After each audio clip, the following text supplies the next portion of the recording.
definisi usul fiqh. Usul daripada segi bahasa ialah kata jamak yang terdiri daripada perkataan al-aslu yang membawa makna asas, iaitu apa yang didasarkan sesuatu di atasnya sumber serta kaedah. Istilah pula perkataan al-aslu ini yang membawa erti makna. Fiqh daripada segi bahasa, mengetahui atau memahami tentang sesuatu. Istilah mengetahui hukum-hukum syarak yang bersifat amali yang telah disepakati oleh ulama dengan dalil-dalil yang dipersetujui dan terperinci. Kepentingan usul fiqh ini penting untuk umat Islam kerana ia membantu para ulama untuk mengijtihad hukum. Yang pertama, mengawal kaedah pendalilan dengan membezakan antara dalil-dalil yang sahih dan palsu. Yang kedua, menjelaskan bentuk pendalilan yang tepat kerana bukan semua dalil ini sahih digunakan dengan cara yang betul. Yang ketiga, memudahkan usaha ijtihad dan mengeluarkan hukum yang sesuai dengan perkara baru yang berbangkit. Okey, yang ini sebagai contohnya macam sekarang dunia kita telah dilanda dengan COVID-19. Jadi ulama-ulama banyak menggunakan ijtihad untuk memberikan rukhsah kepada para jemaah muslim supaya mereka dapat beribadah. Okey, seterusnya menerangkan punca-punca perselisihan ulama dan mencari alasan dan kelonggaran untuk mereka. Dan kemudian mengajak kepada ikutan terhadap dalil dan meninggalkan sifat fanatik dan taklid buta. Seterusnya, memelihara akidah Islam dengan menjaga dasar-dasar pendalilan dan yang menyangga kesamaraan golongan menyeleweng. Kat sini bermaksudnya adanya ilmu usul fiqh ini kita dapat membanteras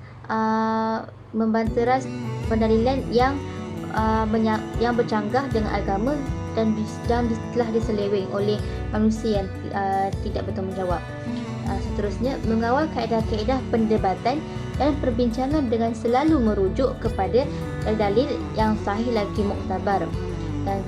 Dan terakhir adalah menjelaskan toleransi Islam, kemudahannya dan juga kebaikannya.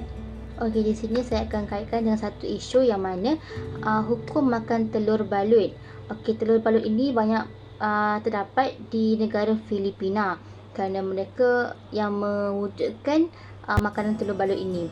Telur balut ini adalah telur yang mengandungi janin binatang, iaitu ayam ataupun itik yang sudah jasadnya yang sudah mempunyai jasad tapi belum sempurna dan belum menetas. Ia biasanya diambil setelah eram beberapa hari dan merupakan makanan popular di Filipina dan Vietnam. Okey, ramai bertanya apakah hukum makan telur balut ini? Okey, terdapat dua pendapat dalam hal ini oleh para ulama kontemporari. Yang pertama adalah harus, yang kedua adalah haram. Okey, apa itu harus? Okey, harus jika tidak dianggap sebagai bangkai yang haram dimakan kerana ia belum lagi bernyawa dan belum terbentuk sempurna dan belum menetas. Jadi kalau di sini mengatakan boleh harus makan telur tu sebab dia belum dianggap bangkai kerana belum mempunyai nyawa, belum menetas dan belum mempunyai bentuk yang sempurna. Okey, yang seterusnya untuk haram pula dihukumkan sebagai haram kerana dia bersifat bangkai yang sudah terbentuk seperti binatang tambahan dan menjijikkan. So kalau mengikutkan mazhab Syafi'i, ia adalah haram kerana makanan ini menjijikkan dan tidak mempunyai halalan thayyiban. Tujuan untuk mempelajari ilmu fiqh ini ialah dapat mengetahui hukum syarak dalam setiap tingkah laku manusia dan pelaksanaannya terhadap sesuatu yang berlaku. Okey, ilmu usul fiqh ini sangat penting kepada ulama, mufti maupun qadi. Mereka ini perlu mendalami untuk mengajar orang ramai berkaitan hukum-hukum yang ditetapkan oleh Allah yang bertepatan dengan garis panduan syarak. Ilmu fiqh ini mempunyai cabang-cabangnya, antaranya ibadah, muamalat, faraid, munakahat dan sebagainya. Sumber yang paling utama untuk mengeluarkan hukum-hukum ini adalah tidak lain tidak bukan adalah Al-Quran dan juga As-Sunnah.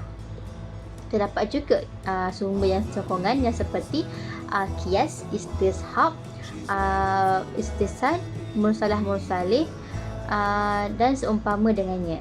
Okey, kita pergi kepada kepentingan penguasaan ilmu usul fiqh dalam kehidupan manusia. Yang pertama adalah dapat membezakan dan mengetahui ijtihad para mujtahid yang mana lebih tepat dan relevan.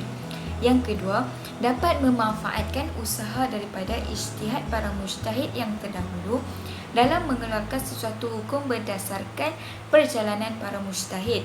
Yang ketiga, boleh menghalang manusia daripada melakukan perkara yang bertentangan dengan hukum syarak yang tidak ada dalam hukum Islam. Yang keempat, dapat menjaga kemaslahatan dan dapat menjauhkan kemudaratan. Okey, yang kelima pula, dapat membina individu Muslim yang memahami hukum Islam yang dengan lebih mendalam. Yang keenam, memelihara akidah Islam daripada penyelewengan dan penindasan dalam agama.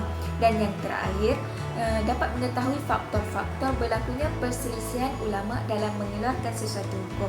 Okey, kita pergi pula kepada contoh kepentingan usul fiqh. Yang pertama, kita pergi kepada kepentingan para mujtahid, iaitu dapat menentukan sesuatu hukum yang mana lebih tepat dan relevan. Sebagai contoh, Imam Syafi'i dan Imam Abu Hanifah menggunakan kaedah yang berbeza-beza dalam menentukan hukum. Dan kita pergi kepada Abu Hanifah. Abu Hanifah ni menggunakan Al-Quran sebagai sumber utama dalam menentukan hukum. Tetapi jika tidak ada hukum dalam Al-Quran, beliau akan beralih kepada As-Sunnah. Dan jika tidak ada, beliau akan mengambil pandangan para sahabat. Dan berbeza pula dengan Imam Syafi'i dalam menentukan hukum, di mana beliau akan terus merujuk kepada 4 sumber utama, iaitu Al-Quran, As-Sunnah, Qiyas dan Ijma'. Okey, kita pergi kepada contoh yang kedua, iaitu kepada penguasaan ilmu usul fiqh ini kepada individu Muslim, iaitu boleh menghalang manusia daripada melakukan perkara yang bertentangan dengan hukum syarak yang tidak ada dalam hukum Islam. Sebagai contoh, hukum menyambut hari kekasa, iaitu Valentine Days. Dalam perkara ini jelas sekali ia amat bertentangan dengan hukum syarak, iaitu dia dapat mengajak kita manusia kepada kemaksiatan dan juga boleh merosakkan akidah seseorang. Kita dapat dalam hadis Nabi yang bermaksud, barang siapa yang menyerupai sesuatu kaum, maka dia adalah daripada kalangan mereka. Seperti yang kita tahu, Hari Valentine Days ini telah diwujudkan oleh masyarakat barat. Jadi jika kita mengikuti Hari Valentine Days ini, seperti kita mengikuti budaya mereka. Oleh itu, dapat kita rangkumkan bahawa pentingnya penguasaan ilmu usul fiqh ini dalam menjalani kehidupan seharian kita dan dapat menghalang kita daripada melakukan perkara yang boleh bertentangan dengan Islam. Assalamualaikum warahmatullahi wabarakatuh. Di sini saya akan menyambung pembentangan kumpulan saya, di mana saya akan mengulas tentang isu semasa yang menggunakan kaedah usul fiqh dalam menangani masalah ini. Saya berpendapat bahawa ramai yang telah mengenali Sajjad, atau nama penuh beliau ialah Muhammad Sajjad bin Kamaruzaman, di mana beliau telah mewarnai gambar bersama keluarganya untuk menunaikan umrah di Tanah Suci Mekah. Akan tetapi satu isu timbul apabila beliau menunaikan umrah dalam berpakaian perempuan. Dalam hal ini, Datuk Seri Dr. Mujahid Yusof telah berjumpa dengan agensi pelancongan umrah yang membawa Sajjad sekeluarga untuk berbincang tentang masalah ini, dan beliau menegaskan bahawa hukuman akan diberikan kepada Muhammad Sajjad. Okey, di sini saya dapat simpulkan bahawa walaupun seseorang itu telah menukarkan jantina beliau daripada lelaki ke perempuan atau sebaliknya, dalam menunaikan umrah ni wajib kita menunaikan umrah atau haji dalam keadaan jantina asal. Okey, kita akan beralih kepada isu Malta, di mana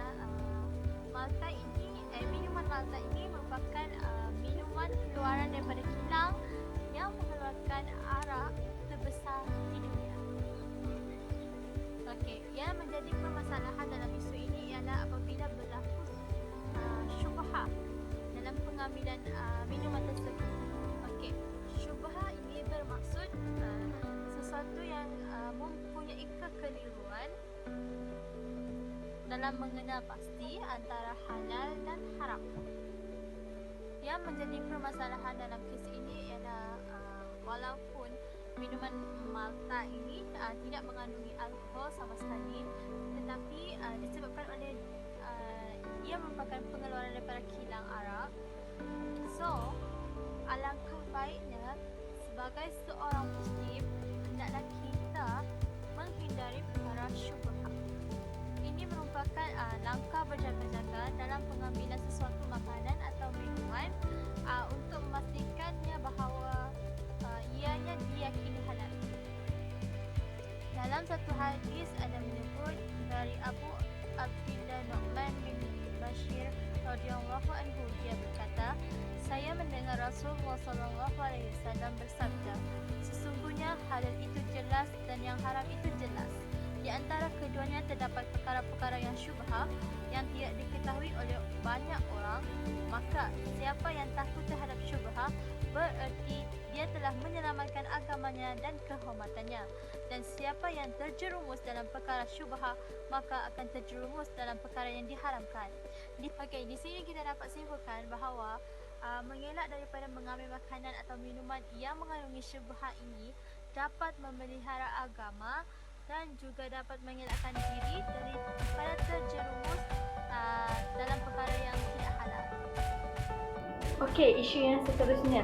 Seluruh dunia telah digemparkan oleh satu berita daripada World Health Organization apabila virus COVID-19 telah diisytiharkan sebagai satu pandemik. Pandemik bermaksud wabak penyakit yang tersebar dengan meluas, merentasi sempadan sehingga ke seluruh dunia. Oleh itu, Perdana Menteri Malaysia Tan Sri Muhyiddin Yasir telah mengisytiharkan Perintah Kawalan Pergerakan bagi mencegah wabak ini daripada terus menular. Dan Kementerian Kesihatan juga telah mengeluarkan satu garis panduan sebagai langkah pencegahan wabak ini.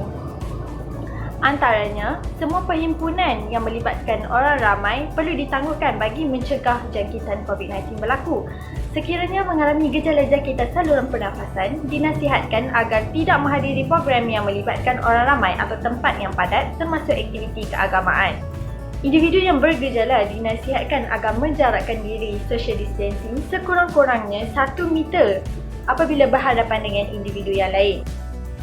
Sehubungan dengan itu, muncul isu berkenaan dengan hukum melaksanakan solat Jumaat dan solat jemaah di masjid dalam situasi ini kerana melibatkan perhimpunan yang ramai dan tidak menjaga jarak sosial. Pejabat Mufti Wilayah Persekutuan telah mengumpul maklumat daripada institusi-institusi fatwa antarabangsa dan tokoh-tokoh berpengaruh tentang isu ini.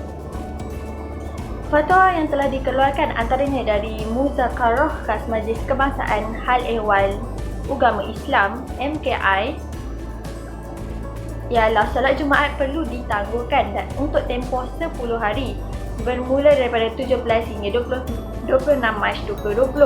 Dalam tempoh ini, Jawatankuasa Masjid dan Surau disarankan untuk melakukan operasi pembersihan dan penyakuman. Pelanjutan atau penambatan tempoh ini perlulah mendapat nasihat dari dan pandangan Kementerian Kesihatan Malaysia.